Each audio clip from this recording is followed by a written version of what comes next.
안녕하세요. 오늘 리딩은 5월 후반 점성학을 좀 읽어드릴게요. 가장 강한 태양열 폭풍이 벌어졌어요. 일렉트로매그네틱 필드가 태양으로부터 터져 나왔는데 제가 그것만 24시간 방송하는 동영상을 올려드렸어요. 포스트에. 그걸 보면 태양열 폭풍이 이만하면 태양은 자체는 어마어마하게 큰 하나의 가스 덩어리예요. 태양은. 그런데 이글이글 끓죠.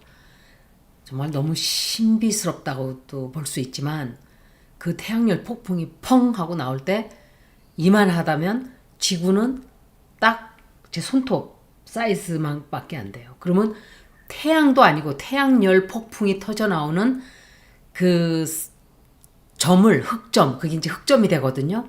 그러면 태양의 이만한 사이즈의 태양열 흑점은 요만해요. 닷이에요. 그냥 닷 요렇게. 그런데 그거에 지구를 비교하면 지구는 또 몇 만분의 1 정도 사이즈인 거예요. 그러면 그렇게 큰 데서 그 큰 열이 전자파가 지구로 쏟아져 들어올 때 우리 몸이 굉장히 영향을 크게 받게 되겠죠. 슈퍼 솔라 플레어가 4개가 벌어졌는데 며칠 전에 4.5x 클래스예요. 그리고 액티비티가 굉장히 많이 증가를 했어요.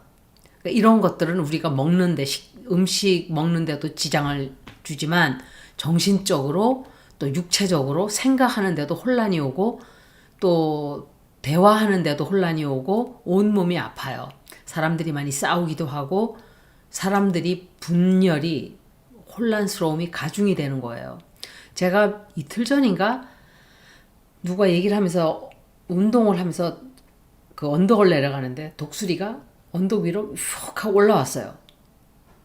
저는 여기서 걸으면서 24년 동안 독수리를 딱 2번 봤어요. 그때가 2번째였는데 그렇게 가까이 낮게 독수리가 날아다니는 걸 본 적이 거의 없어요. 걔네들도 그런 영향을 받지 않았을까. 4월 23일 날 내사에서 보고를 하기를 4군데 지역에서 태양 4군데 지역에서 hundreds of thousands니까 몇만 킬로미터죠. 몇만 킬로미터 사이즈로 벌어진 거예요. 지역이. 그러니까 태양열 폭풍이 나오면은 그 공간이 생기잖아요. 펑 하고 터질 때. 그러면 4만 킬로미터면 어마어마 동시다발적으로 우리한테 영향이 너무 큰 거예요. 그런데 5월 5일 날은 2개가 더 벌어졌어요. X클래스 솔라 플레어가. 이름이 AR3664예요. 6개서부터 7개까지의 플레어가 굉장히 짧은 기간 동안 한꺼번에 다 벌어졌어요.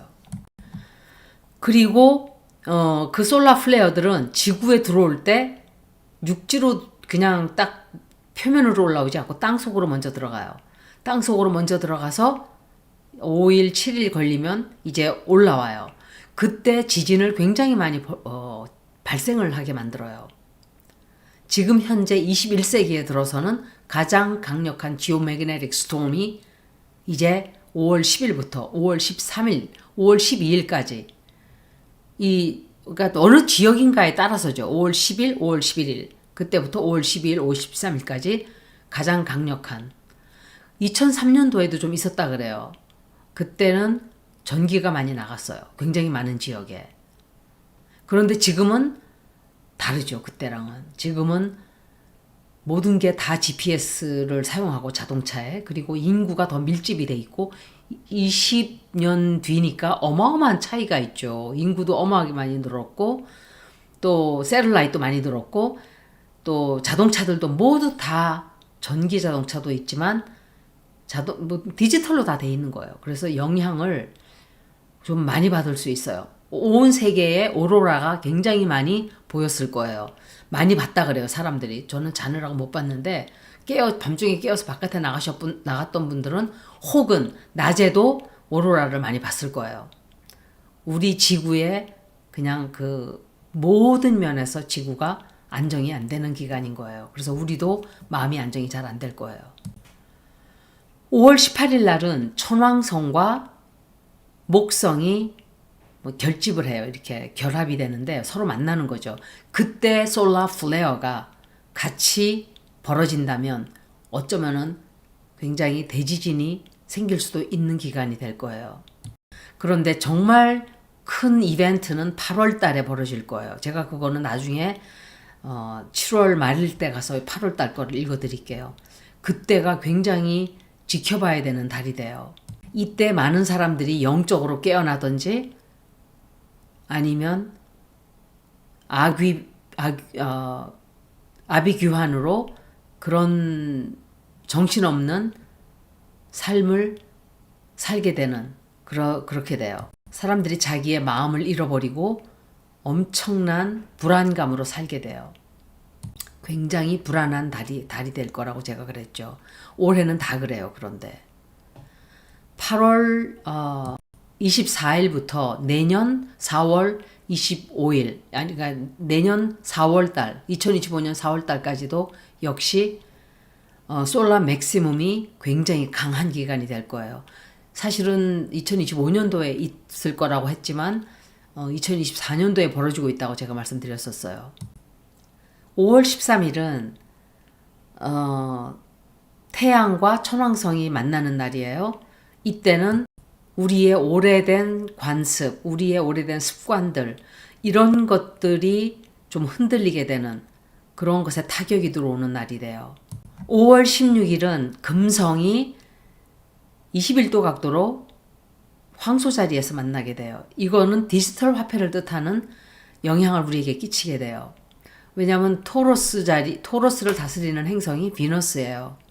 그래서 경제, 파이낸스, 뱅킹, 디지털 커런시스 다 영향을 굉장히 이때부터 강하게 받게 될 거예요. 17일 날은 수성과 토성이 명왕성과 90도 각도가 되는데 명왕성은 현재 물병 자리에서 스테이셔너리예요. 이때는 굉장히 큰 비밀 진실들이 터져 나올 거예요.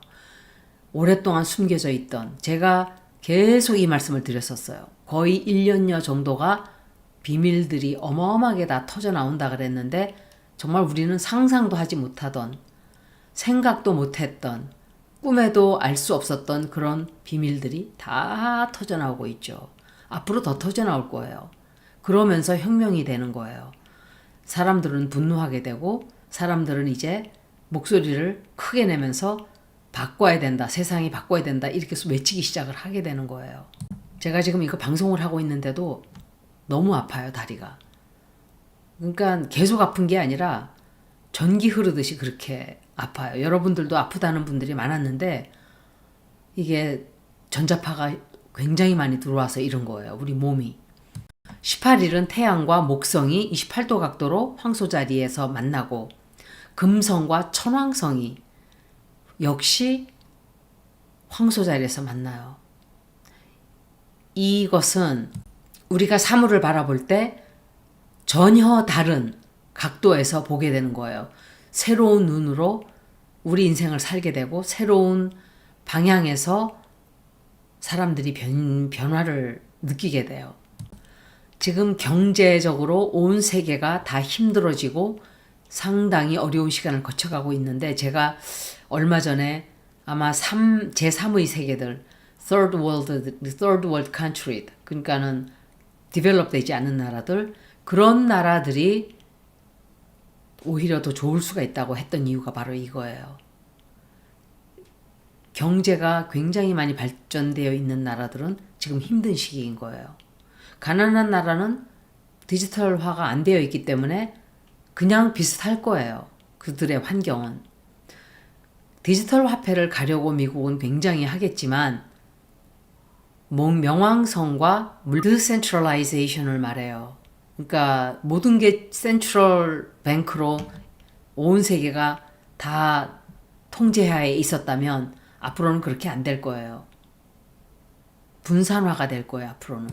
5월 19일은 화성이 북쪽 노드와 만나게 돼요. 이것은 전쟁이 극심해지든지 불이 날 수 있다든지 사람 개인적으로 보면 굉장히 즉흥적이 되어서 무언가를 성급하게 일을 저지른다든지 싸움을 한다든지 분란을 한다든지 전쟁이 더 심해진다든지 긍정적으로 바라보면 아무것도 안 하고 가만히 있는 사람보다는 하는 사람은 항상 뭔가 실천을 하는 사람이지만 이때는 굉장히 후회를 할 가능성이 있는 일들을 하지 않는 게 좋은 그런 기간이에요.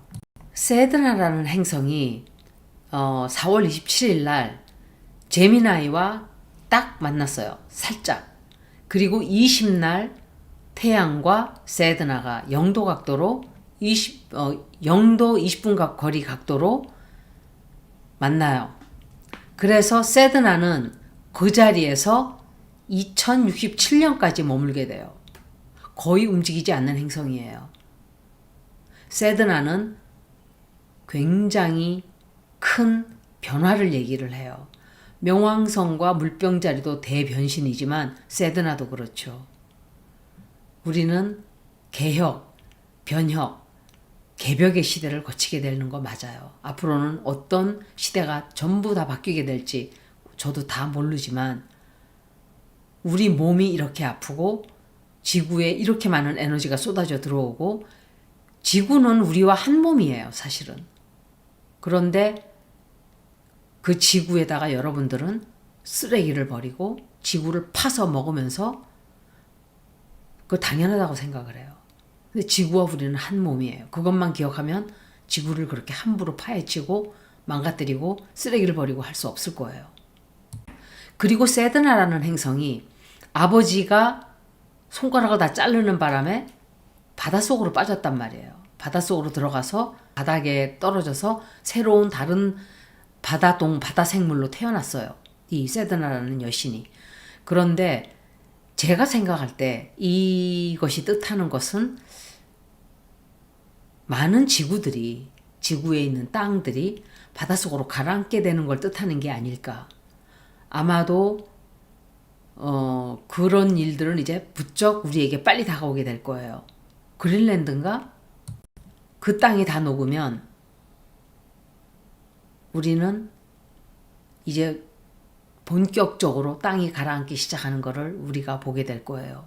지구에 굉장히 많은 도시들이 가라앉게 된다 이 소리예요. 5월 23일 퍼시픽 시간으로는 6시 53분 아침이죠. 한국은 저녁 시간이에요.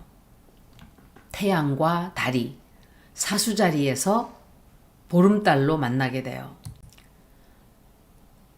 보름달이 사수자리에서 만나지만 태양은 항상 보름달 기간은 태양과 달은 반대 방향에 위치하게 돼요.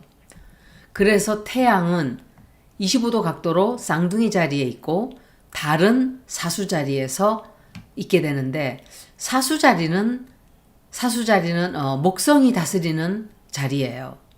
그래서 굉장히 사수자리가 뜻하는 일들이 많이 벌어질 거예요.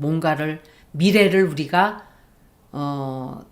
나아가는 그런 에너지, 또 개인적으로는 먼 여행. 그래서 지금 엘리언들에 관한 동영상들이 굉장히 많이 쏟아져 나오고 있어요.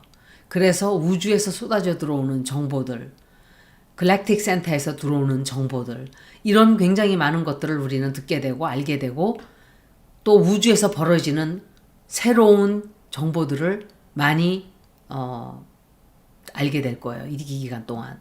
이 기간뿐만이 아니라 앞으로 쭉 그럴 거예요. 그리고 진실이 밝혀지는 기간도 돼요. 보름달은 항상 진실에 빛을 비추는 시간이기 때문에 숨겨져 있던 더러운 쓰레기들을 다 드러내게 하는 기간이에요. 그래서 굉장히 진실들이 많이 드러나고 있죠. 그리고 나의 신념, 내가 믿어왔던 관념, 이런 빌리프 시스템들이 다 무너지는, 깨지는 이런 기간이 돼요. 그리고 굉장히 큰 진실이 또 터져 나올 거예요. 이때. 세 가지의 사건이 벌어지는데 5월 10날 이미 태양이 토로스 자리로 옮겨가고 29일 날은 수성이 황소 자리로 들어가요. 그리고 화성이 7월 8일 날 옮겨가게 되는데 이런 행성의 위치들은 굉장히 큰 솔라 플레어가 아주 증폭을 굉장히 더 많이 벌어질 수 있는 가능성을 예고하는 거예요. 5월 25일은 목성이 쌍둥이 자리로 옮겨가게 돼요. 그리고 27일 날은 목성이 세드나와 만나서 이 두 개의 행성이 만나서 우리들에게 인류에 어떤 일이 벌어지는가 하는, 세드나가 어떤 영향을 우리에게 끼치게 되는가 하는 다음 다가오는 50년간 그런 것에 대한 잠깐 동안의 좀 맛을 보여준다 그럴까? 아, 이런 일이 있겠구나. 그런 일들이 조금 벌어질 거예요. 앞으로는 지구에 사는 인류 전체에게 엄청난 변화의 시기가 오게 될 거예요. 영적으로 살지 않으면 더 이상 인류 자체가 존재하지 못하게 된다는 걸 많은 사람들이 깨닫게 되고 강제로 그렇게 할 수밖에 없는 일들이 많이 벌어져요. 여러분들은 제가 한국의 방송들을 보면 삼겹살 파티하고 소고기 먹고 애기 태어난 생일 축하하면서 동물들을 죽여서 막 좋다 그래요. 남의 애기를 죽여서 내 애기 잔치에 그걸 웃으면서 막 즐겨요. 그리고 그 동물들은 평생을 학대를 받으면서 태어나는 순간부터 고통을 받고 학대를 받고 끔찍한 삶을 죽지 못해서 살다가 잔인하게 목숨을 잃게 돼요. 그런데 그것을 먹으면서 사람들은 즐겁다고 맛 좋다고 지난 몇백 년간 몇천 년간을 그렇게 살아온 거예요. 지구의 입장에서 보면, 우주의 입장에서 보면 그것은 끔찍한 그런 행위들이에요. 그것에 대한 열매를 이제 맺게 되는 기간이 되는데 사람들은 두려워해요. 두려워할 거 없어요. 씨를 뿌린 그대로 열매를 맺는 기간이 되는 거예요.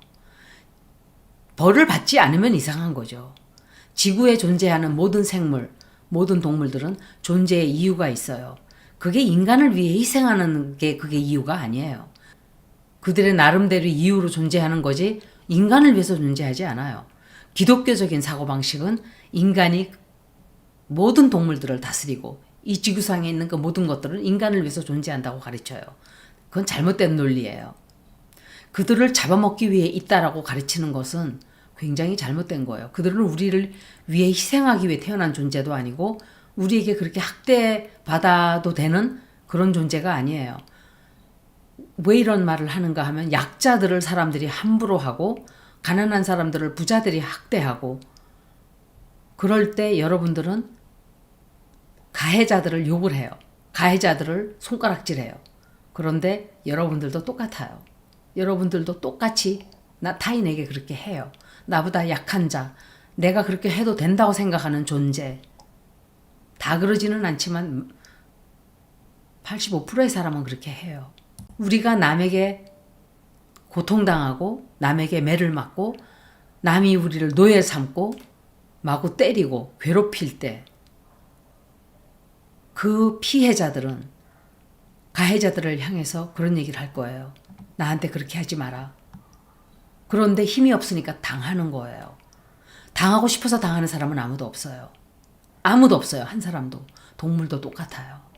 당하고 싶어서 당하는 거 아니에요. 어떻게 할 줄을 모르기 때문에 그냥 고스란히 피해를 보는 거예요. 여러분들은 그러지 마세요. 앞으로. 이런 거를 깨닫지 못하면서 나 무서워요. 나 불행해요. 어떻게 살아요. 힘들어요. 더 힘든 존재들이 세상에 너무 많아요.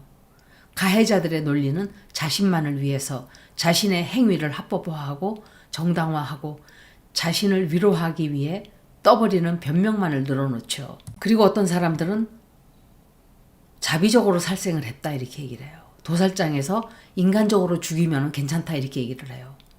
살생에 무슨 자비가 있고 무슨 인간적 도살이 있어요? 인간적인 도살이 있고 인간적인 살인이 있어요?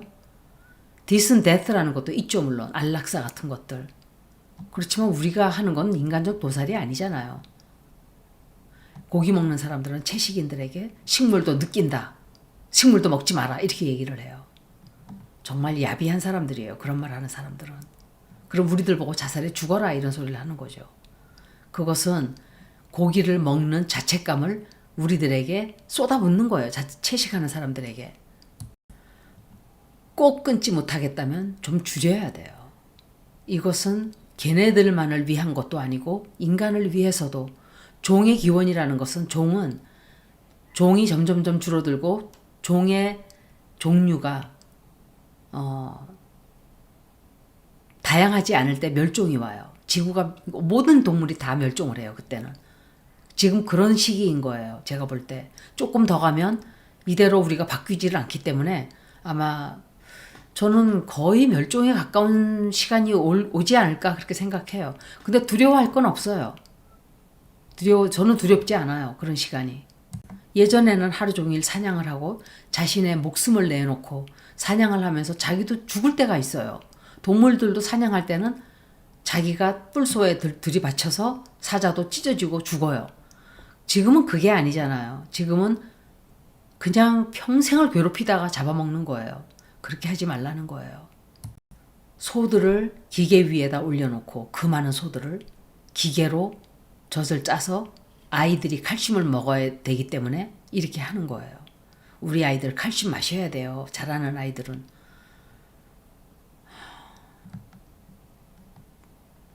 그런 사람들이 너무나 많기 때문에 지구는 견디지 못할 거예요. 그게 정상인가요? 아니, 그러고 싶으면 그래도 돼요, 사실은. 다만 나에게 똑같은 고통과 업보가 찾아올 때 그 업보를 벗어나려고 하지 말아야 돼요. 업보가 찾아오면 내가 잘못 산 열매를 내가 지금 맺고 있구나. 당당하게 받아야 되겠다. 이렇게 생각을 해야겠죠. 사수자리와 금성과 목성이 이렇게 가깝게 만나게 되는 것은 지구의 미래, 인류의 미래, 그리고 바다와 육지에 대변화가 온다는 것을 말해주는 거예요. 세드나의 그리스 신화처럼 바다 깊숙이 가라앉아 죽음을 맞이하고 새로운 바다 동물로 변신한 것처럼 우리도 바다와 관련된 대변화를 인류가 맞이하게 될 거예요. 해왕성이 목성과 금성의 60도 각도로 되는데 옛날 물고기 자리의 룰러는 사실은 목성이었어요. 지금은 해왕성이지만 이 현대에 와서 해왕성으로 바뀌었어요. 근데 29도로 있어요. 그래서 이런 모든 것들이 바다와의 관련된 어떤 일들을 예견해 주는 거죠. 그래서 아까 말했던 것처럼 이때 육지에 굉장히 많은 부분이 바닷속으로 가라앉게 되고 바다가 육지로 또 융기하게 되고 새로운 지구가 생겨나는 시간이 될 거예요. 에리스 행성이 사냥자리에서 25도 각도로 식량의 신을 뜻하는 시리스라는 행성과 시리스라는 행성은 플루토의 엄마예요. 퍼세폰이라 그러죠. 엄마인데 90도 각도로 만나요. 천왕성이 시리스와 120도 각도인데 시리스라는 행성은 식량, 곡물, 농사 이런 걸 뜻하는 행성이에요. 농사가 세계적으로 지금 문제가 되고 있고 농사 짓는 농부들이 어마어마한 시위를 국가마다 하고 있어요. 제가 4년 전에 이 말씀을 드렸었어요. 돈이 아무리 많아도 금이 아무리 많아도 건물이 수천 채가 돼도 식량이 없는 시기가 오면 그냥 다 죽는 거예요. 이 시위는 굉장히 오랜 기간 동안 지속돼요. 그래서 농사에 어떤 대변화가 올 수밖에 없는 그런 일도 벌어져요. 25일과 26일을 잠깐 다시 말씀드리면 화성이 사냥자리에서 19도로 토틀 계기 일식과 만나게 되는데 4월 8일 날 19도로 토를 계기 일식이 사냥자리에서 벌어졌던 그 에너지를 다시 또 느끼게 되는 기간이 돼요. 4월달은 엄청나게 많은 진실이 터져나왔죠. 그리고 5월달도 그렇게 돼요. 전쟁적이고 싸움적이고 분열하고 분쟁의 에너지가 한동안 이게 계속될 거예요. 올해는 계속 그래요. 그리고 25일날 목성이 쌍둥이 자리로 옮겨가게 돼요. 내년에 천왕성이 쌍둥이 자리로 들어가는데 이 25일날 그날의 운기가 내년의 운기와 똑같은 그런 걸 조금 보여줄 거예요. 엄청나게 많은 통신의 변화가 오든지 플랫폼이 생기게 되든지 SNS가 새로 생기게 되든지 굉장히 중대한 선택을 하게 되는 일들 또 굉장히 진실들이 많이 터져나오는 시기가 돼요. 대혼란이 오고 이럴 때는 산만한 그런 기간이 돼요. 여러분들은 지금 나의 편안함과 나의 기쁨, 내 자식의 안위, 행복 이런 것들을 지난 몇백 년간 살아온 조금씩 변화는 해왔지만 그런 우리가 거기에 젖어 있고 거기에 관습에서 크게 벗어나지를 못하고 있어요. 앞으로는 벗어날 수밖에 없는 대사건들이 많이 벌어질 거라고 저는 생각을 해요. 영적으로 된다는 건 별거 아니에요. 그냥 진실을 바라보고 진실에 맞서서 내가 어떤 행동을 할 수 있는가 그거를 결정하는 거예요. 사람들은 내가 이 지구가 종말이 올 거라는 걸 알면서도 전혀 거기에 대한 대비를 하고 싶어 하지 않아요. 왜냐? 지금 내가 누리고 있는 이 편안함, 가지고 있는 물건들, 이런 것들을 포기하고 싶지 않기 때문이에요. 그래서 선택을 하면 돼요. 여기까지 5월 후반 점성학을 모두 마치겠습니다. 고맙습니다.